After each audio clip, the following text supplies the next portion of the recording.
नमस्कार मित्रों, महाअतिथि YouTube channel में एक बार फिर आपका हार्दिक स्वागत है। तथागत बुद्ध किस भाषा में आम जन को उपदेश देते थे अथवा उनके सन्मार्ग दर्शन की माध्यम भाषा कौन सी थी, इस पर आधारित पिछले एक वीडियो में हम इस निष्कर्ष के आसपास पहुंचे थे कि वह भाषा उनके समय में मगध प्रदेश में आम बोलचाल का माध्यम रही मागधी प्राकृत थी। यद्यपि उनके उपदेशों का, उनके सद्वचनों का संकलन जो त्रिपिटक के रूप में मौजूद है, उसकी सबसे पुरानी परंपरा जिस भाषा में अंतर्ग्रथित है उसे पाली कहते हैं। और पाली तथा मागधी प्राकृत का क्या अंतर या अंतः संबंध है, इस पर भी उस वीडियो में हमने विचार किया था। आप सबका धन्यवाद कि आपने वह वीडियो बहुत बड़ी संख्या में देखा और वाजिब टिप्पणियां की और कुछ जिज्ञासाएं भी प्रकट की। उनमें से जिज्ञासा यह भी थी कि संस्कृत पहले थी कि प्राकृत, कौन किससे विकसित हुई है। इस महाप्रश्न से संबंधित भी पिछले एक वीडियो में विचार किया गया था और इस प्रश्न को अनुत्तरित मानकर कुछ संभावनाओं के साथ उस वीडियो को जहां छोड़ दिया गया था, उसी से आज यहां आगे का विचार आपके सामने रखने का मैं प्रयास कर रहा हूं। हिंदी के युग प्रवर्तक और यशस्वी वैयाकरण पंडित किशोरीदास वाजपेयी का भी यही मत है कि बुद्ध मागधी प्राकृत में उपदेश देते थे। उन्होंने हिंदी शब्दानुशासन जो 1958 ईस्वी में प्रकाशित हुई थी, उसकी पूर्व पीठिका में भारतीय आर्य भाषा के विकास क्रम को बहुत मौलिक उद्भावनाओं के साथ रखते हुए यह निष्कर्ष दिया है कि बुद्ध और महावीर दोनों अपने समय मौजूद जन भाषा में उपदेश करते थे। पंडित किशोरीदास वाजपेयी की स्थापनाओं को हम यहाँ संक्षेप में प्रस्तुत करते हुए पिछले दोनों वीडियो की निरंतरता में भाषा विज्ञान के इस जरूरी पक्ष को आपके सामने रखने का प्रयास कर रहे हैं, जिससे यह प्रश्न भी किसी हद तक समाहित कि संस्कृत पहले है कि प्राकृत पहले है।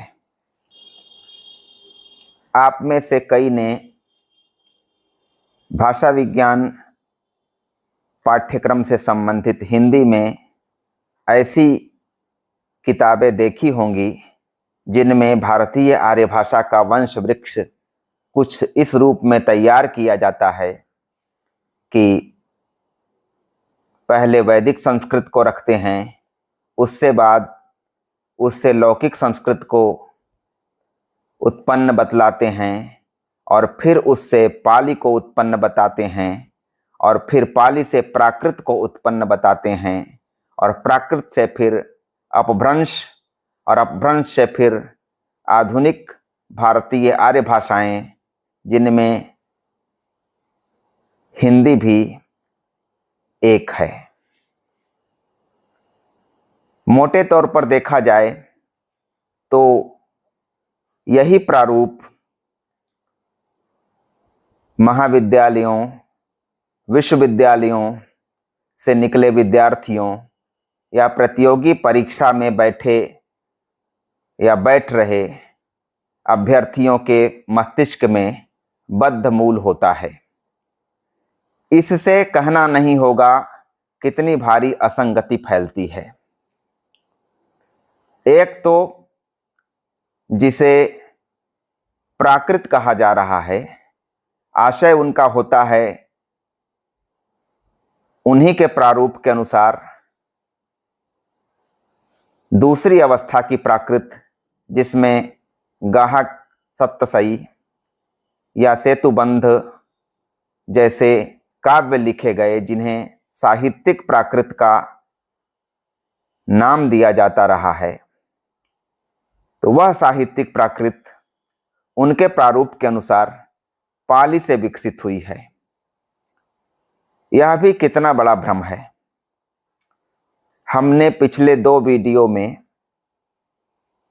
यह स्पष्ट किया है कि यदि हम पूरे प्राकृत काल को एक मान लें तो सबसे पुरानी उपलब्ध प्राकृत मागधी प्राकृत है और उसका सबसे पुराना उपलब्ध पुरातात्विक साक्ष्य 3री सदी ईसा पूर्व के अशोक के शिलालेख या स्तंभ लेख ही हैं। और शेष प्राकृतें, जिन्हें साहित्यिक प्राकृत कह के बहुत सारे लोग चल रहे हैं, वे सारी की सारी पाली भाषा से निकली हुई हैं या विकसित हुई हैं। इसे सिद्ध करने का अब तक कोई भाषा वैज्ञानिक या पुरातात्विक साक्ष्य हमारे पास मौजूद नहीं है। यह ठीक है कि पाली बुद्ध उपदेश की मूल भाषा का संस्कारित रूप है, लेकिन उससे साहित्यिक प्राकृतें, दूसरी अवस्था की प्राकृतें किस तरह से व्युत्पन्न हुई हैं, यह बिना बताए इस तरह के दावे किए जाते हैं और इस प्रकार के प्रारूप प्रसारित किए जाते रहे हैं। तो इस भ्रम से हमें मुक्त होना चाहिए और इस प्रारूप में जो एक बड़ा जो प्रश्न पहले के वीडियो में भी का विचार हुआ है, वह भी दिखाई देता है। उस प्रारूप से एक बड़ा प्रश्न उठता है, क्योंकि बहुत सारे लोग प्राकृत को पहले और संस्कृत को उससे बाद की भाषा मानते हैं। पिछले वीडियो में इस प्रश्न को एक खुली संभावना के साथ विचारित किया गया था।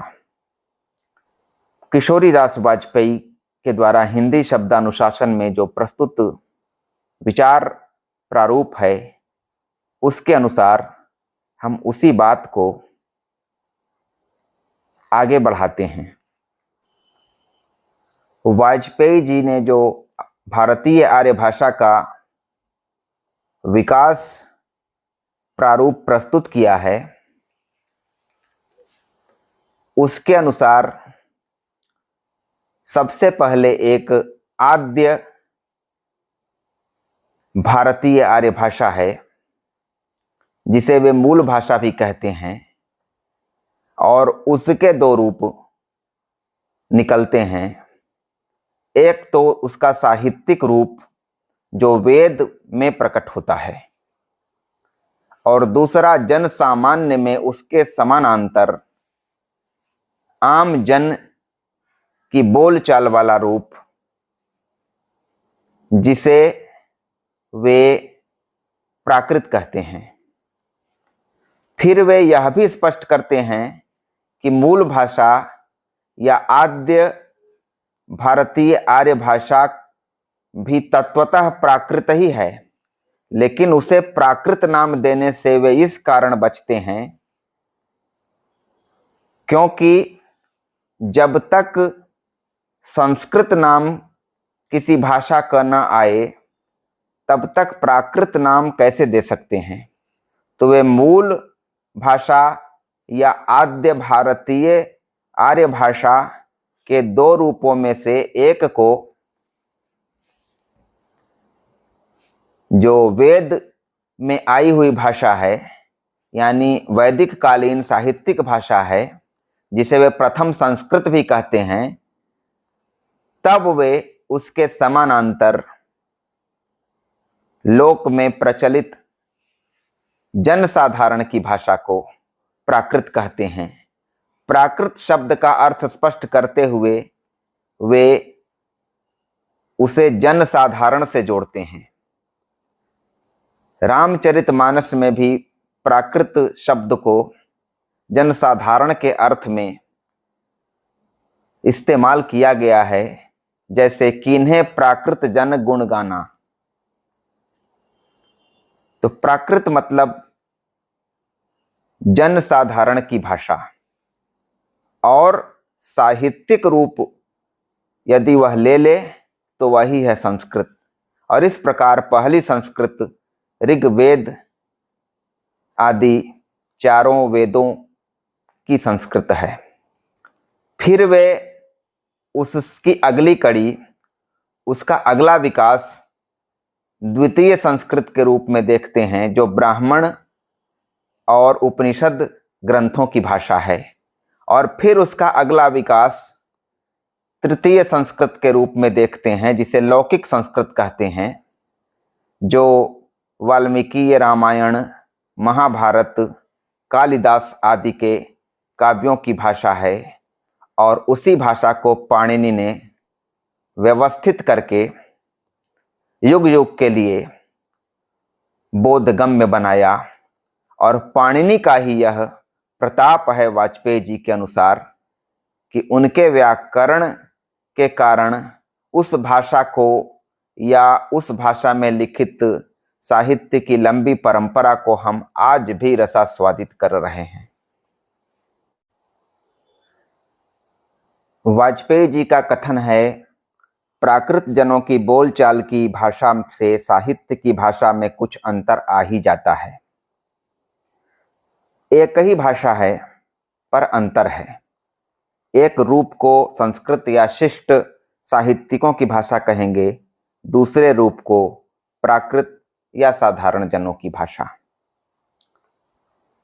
प्राकृत जनों की भाषा एक उद्दाम नदी की तरह अपनी स्वतंत्र गति से चलती रहती है, इसीलिए मार्ग बदलती रहती है। यह कथन किशोरीदास वाजपेयी का हिंदी शब्दानुशासन की पूर्व पीठिका में है। प्राकृत भाषा पर विचार करते हुए जो मूल बातें वे प्रस्तुत करते हैं, उनका सार इस प्रकार है कि सबसे पहले जो मूल भाषा या आद्य भारतीय आर्य भाषा है वह भी तत्वतः प्राकृत ही है, लेकिन जब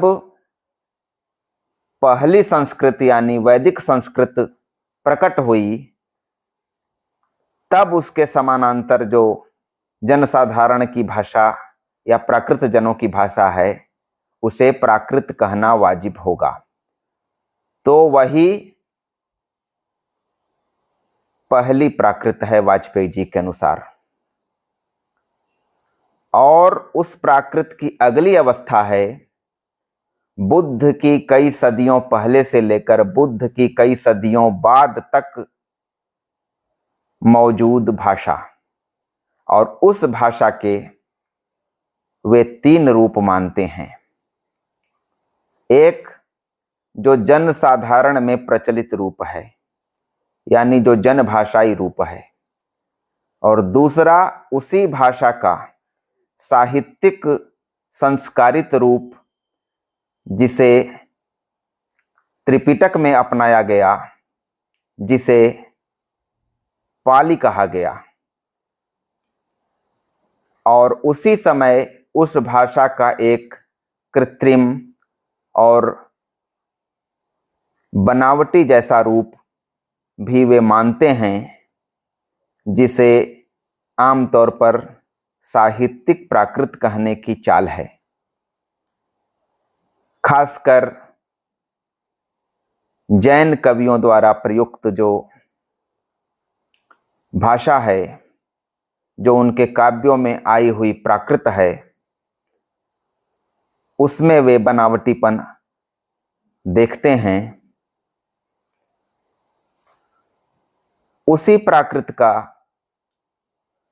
तीसरा रूप, जिसे उनके मत से तीसरी प्राकृत कहना चाहिए, जिसे आमतौर पर अपभ्रंश कहा जाता है, वह है, यद्यपि वाजपेयी जी उसे अपभ्रंश कहने के कोई खास पक्षधर दिखाई नहीं देते, क्योंकि अपभ्रंश का मतलब बिगड़ा हुआ रूप होता है, और भाषा विकास को एक स्वस्थ दृष्टि से देखने वाले वैयाकरण वाजपेयी जी इस तरह की शब्दावली को कैसे स्वीकार कर सकते हैं। कली बिगड़कर फूल हो जाती है, ऐसा कौन कहेगा, यह तर्क वे देते हैं। फिर भी उसे बड़े पैमाने पर अपभ्रंश कहा जाता है। तो इस प्रकार वाजपेयी जी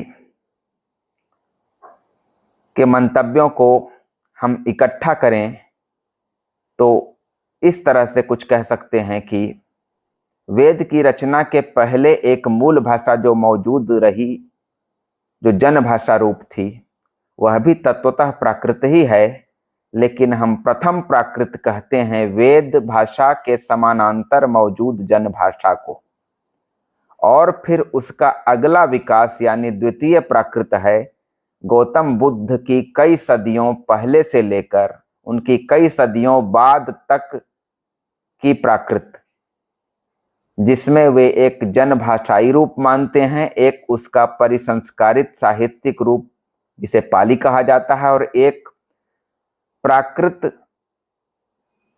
के उस गढ़े गए रूप को जिसमें व्यंजन लोप और णकार बहुलता है, जिसके कारण उस रूप को या उस प्राकृत को, उस तथाकथित साहित्यिक प्राकृत को वे णाउ भाषा भी कहते हैं, यानी एक नकारात्मक अभिधान देते हैं, क्योंकि उनके अनुसार यह जनभाषा से काफी दूर है, क्योंकि यह गढ़ी गई कृत्रिम भाषा है, व्याकरण के नियमों के अनुसार उसे गढ़ा गया है, इसीलिए वैसा वह बना है।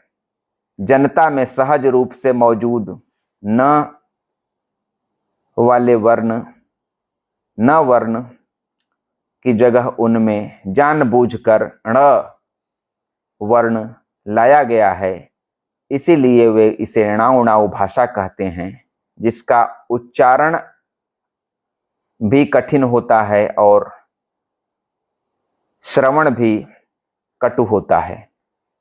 लेकिन वे पाली को जनभाषा के बहुत नजदीक पाते हैं और उसमें वे अवधि ब्रज आदि की तरह न की बहुलता देखते हैं, ण की नहीं।